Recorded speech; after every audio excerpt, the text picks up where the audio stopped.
Mr. President.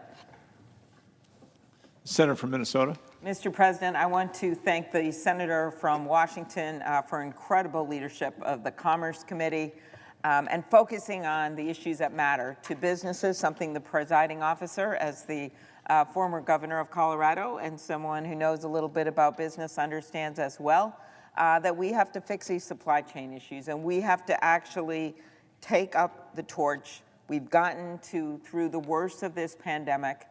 We see the lighthouse on the horizon, and it is time to move forward with our economy.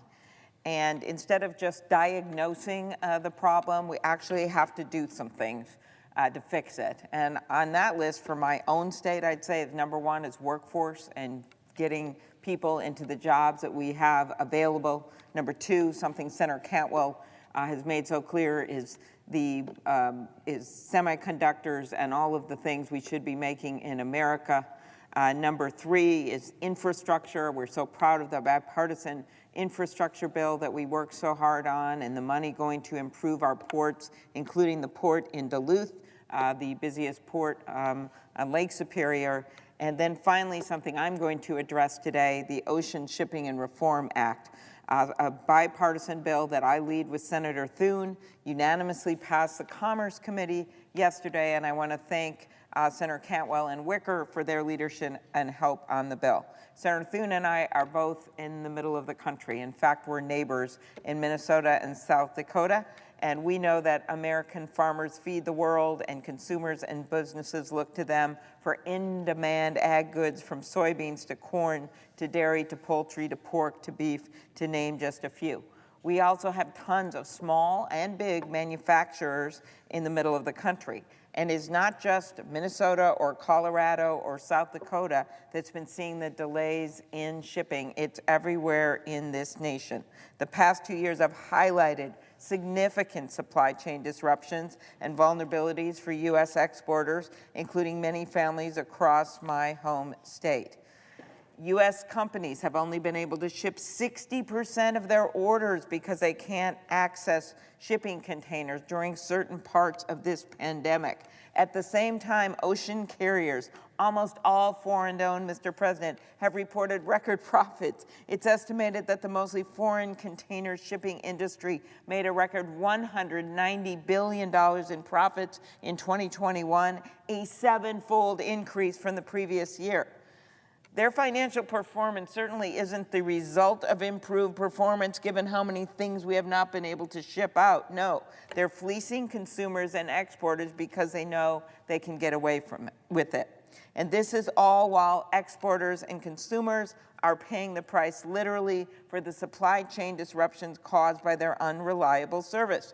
We need to get exports to those who need them. We need to be a country that makes stuff, invents things, exports to the world. That's why Senator Thune and I put together the Ocean Shipping Reform Act. We also want to thank our colleagues in the House who have a very similar bill. Our bill protects American farmers and manufacturers by making it easier for them to ship ready-to-export goods waiting at our ports. It levels the playing field for American exporters by updating federal regulations for the global shipping industry. It gives the Federal Maritime Commission greater authority to regulate harmful practices by big international ocean carriers. It directs the Federal Maritime Commission to issue a rule prohibiting international ocean carriers from unreasonably declining shipping opportunities for U.S. exports. Believe it or not, they bring in stuff from other countries, and then what do they export back? Air. So many empty containers with nothing in them. This would fix that. In addition to giving the FMC more authority to investigate bad practices, the bill also directs the FMC to set new rules for what the international carrier companies can reasonably charge and require ocean carriers to certify and ultimately prove that the fees they charge are fair. As rates continue to climb, this is more urgent than ever. The sheer act of passing this bill will send a major message to the foreign-owned ocean shipping industry that it is time to ship our goods out of America and to charge our American manufacturers and our American farmers and thus our consumers a fair rate.